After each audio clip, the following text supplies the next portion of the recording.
Indian രാഷ്ട്രീയത്തിൽ ഒരു സംസ്ഥാനത്തുമില്ലാത്ത ഒരു രാഷ്ട്രീയ കളികൾ കേരളത്തിൽ ഉണ്ടായിരുന്നു. അതായത് കേരളത്തിൽ ഏത് പാർട്ടിയാണോ അധികാരത്തിൽ വരുന്നത് ആ പാർട്ടി തന്നെ ഓരോ മന്ത്രിമാർക്കും പേഴ്സണൽ സെക്രട്ടറിമാരെ നിയമിക്കും. അത് ഒന്നോ രണ്ടോ മൂന്നോ അല്ല, 25 സ്റ്റാഫുകളെയാണ് ഒരു മന്ത്രി തന്നെ നിയമിക്കുന്നത്. അത് പാർട്ടിയിലെ ഏതെങ്കിലും നേതാക്കളോ അല്ലെങ്കിൽ സഖാക്കളോ ഒക്കെയാണ് ആ മന്ത്രിയുടെ പേഴ്സണൽ സ്റ്റാഫുകളായിട്ട് ഉണ്ടാവുന്നത്. എന്നാൽ ഏറ്റവും അത്ഭുതം എന്ന് പറയുന്നൊരു കാര്യം, ഇവരുടെ കാലാവധി എന്നത് വെറും 2 വർഷം മാത്രമാണ്. ഒരു സർക്കാർ ജീവനക്കാരനെ സംബന്ധിച്ചിടത്തോളം അയാൾ ഒരു 58 വയസ്സ് വരെ ജോലി ചെയ്താൽ മാത്രമേ അയാൾക്ക് പെൻഷൻ കിട്ടുകയുള്ളൂ. പക്ഷേ ഇവിടെ 2 വർഷം മാത്രം ഒരു മന്ത്രിയുടെ പേഴ്സണൽ സ്റ്റാഫായി വർക്ക് ചെയ്താൽ ആ നേതാവിന് ജീവിതകാലം മുഴുവനും പെൻഷൻ കിട്ടും എന്നുള്ളതാണ് ഏറ്റവും പ്രധാനപ്പെട്ട കാര്യം.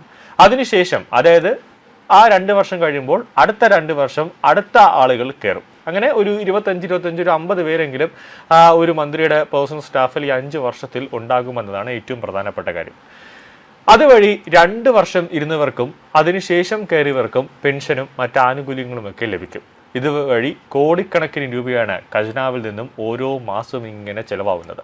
അതുവഴി കേരളത്തിന്റെ ഖജനാവിനുണ്ടാകുന്ന നഷ്ടവും ബാധ്യതയും ചില്ലറയല്ല.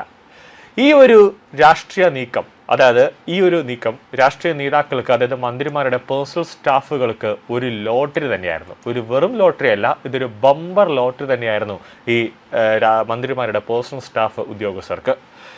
എങ്കിൽ ഇനി ആ ലോട്ടറിയിൽ വി.ഡി. സതീശൻ കത്തിവച്ചിരിക്കുകയാണ്.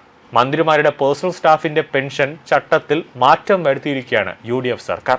ഇനി മുതൽ പെൻഷൻ ലഭിക്കണമെങ്കിൽ 4 വർഷത്തെ സർവീസ് നിർബന്ധമാണ് എന്ന് അറിയിച്ചുകൊണ്ടുള്ള ഒരു നിർദ്ദേശമാണ് മന്ത്രിമാർക്ക് വി.ഡി. സതീശൻ നൽകിയിരിക്കുന്നത്.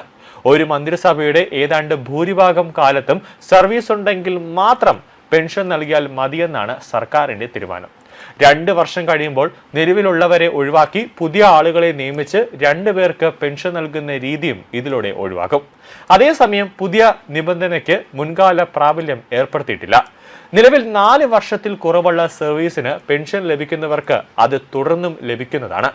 ഭരണമാറ്റത്തിന് പിന്നാലെ മുഖ്യമന്ത്രി വി.ഡി. സതീശന്റെ നിർദ്ദേശപ്രകാരമാണ് ധനവകുപ്പ് ഈ ഒരു ഭേദഗതി നടപ്പിലാക്കിയത്. സർക്കാരിന്റെ സാമ്പത്തിക ബാധ്യതകൾക്കിടയിൽ പുതിയ തീരുമാനം നേട്ടമുണ്ടാകും എന്നാണ് വിലയിരുത്തൽ.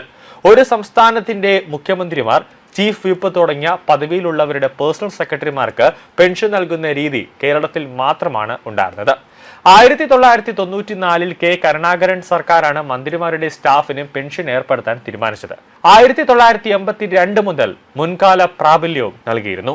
മിനിമം പെൻഷനായി 4750 രൂപയെങ്കിലും ഇത്തരത്തിൽ കൊടുക്കുന്നുണ്ട്.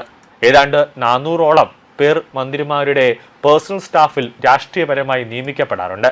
നിലവിൽ കണക്കുകൾ പ്രകാരം കേന്ദ്രത്തിൽ ക്യാബിനറ്റ് മന്ത്രിമാർക്ക് 15 പേരെയാണ് പേഴ്സണൽ സ്റ്റാഫായി നിയമിക്കാവുന്നത്.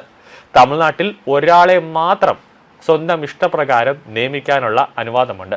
ബാക്കിയുള്ളവർ സർക്കാർ സർവീസിലുള്ള ഉദ്യോഗസ്ഥർ ആയിരിക്കണമെന്നാണ് ചട്ടം. കർണാടകയിലാണെങ്കിൽ 14 പേരെ സ്വന്തം ഇഷ്ടപ്രകാരം നിയമിക്കാനുള്ള അധികാരവുമുണ്ട്. എന്നാൽ കേരളത്തിലാണെങ്കിലോ ഇതിനെല്ലാം മറികടന്നുകൊണ്ട് 25 പേരെയാണ് പേഴ്സണൽ സ്റ്റാഫായി നിയമിക്കാനായി കഴിയുന്നത്. ഇതിൽ 17 പേരെ സ്വന്തം നിലയിലും വയ്ക്കാം. സുപ്രീം കോടതിയും CAGയും ഈ രീതിയെ എല്ലായ്പ്പോഴും വിമർശിക്കുന്നതാണ്. വലിയ രീതിയിലുള്ള രാഷ്ട്രീയ നിയമങ്ങൾക്കും സാമ്പത്തിക ബാധ്യതയ്ക്കുമാണ് ഇത് വഴിവെക്കുന്നത് എന്നാണ് ഏറ്റവും പ്രധാനപ്പെട്ട കാര്യം. മുൻ ശമ്പള പരിഷ്കരണ കമ്മീഷനും ഈ രീതിയെ ശക്തമായി തന്നെ എതിർത്തിരുന്നു. 4 വർഷമെങ്കിലും ബാധ്യമാകുന്ന അല്ലെങ്കിൽ 4 വർഷമെങ്കിലും ബാധകമാകണമെന്നാണ് ശുപാർശ നൽകിയെങ്കിലും മുൻ സർക്കാർ ശമ്പള കമ്മീഷന് പറഞ്ഞ ഈ കാര്യങ്ങളൊന്നും തന്നെ അംഗീകരിച്ചില്ല എന്നതാണ് ഏറ്റവും പ്രധാന കാര്യം. എന്നാൽ ഈ തീരുമാനം ഇപ്പോൾ നേരത്തെ പറഞ്ഞ ശമ്പള പരിഷ്കാര കമ്മീഷന്റെ ആ നിയമങ്ങളും ആ റിപ്പോർട്ടുകളെല്ലാം തന്നെ ഒരു മുഖവിലേക്ക് എടുത്തുകൊണ്ടാണ് UDF സർക്കാർ ഇനി മുതൽ മന്ത്രിമാരുടെ പേഴ്സണൽ സ്റ്റാഫിലിരിക്കുന്ന ഉദ്യോഗസ്ഥർ 4 വർഷമെങ്കിലും ആ പദവിയിൽ, ആ ഒരു ജോലിയിൽ ഇരുന്നാൽ മാത്രമേ അവർക്ക് ഇനി ആജീവനാന്ത പെൻഷൻ ലഭിക്കുകയുള്ളൂ എന്ന ഒരു നിർണായകമായ തീരുമാനത്തിലേക്ക് UDF സർക്കാർ എത്തിയത്. ഇതൊരു വലിയ രീതിയിലൊരു സാമ്പത്തിക ബാധ്യത കുറയ്ക്കുമെന്ന കാര്യത്തിൽ യാതൊരു സംശയവുമില്ല.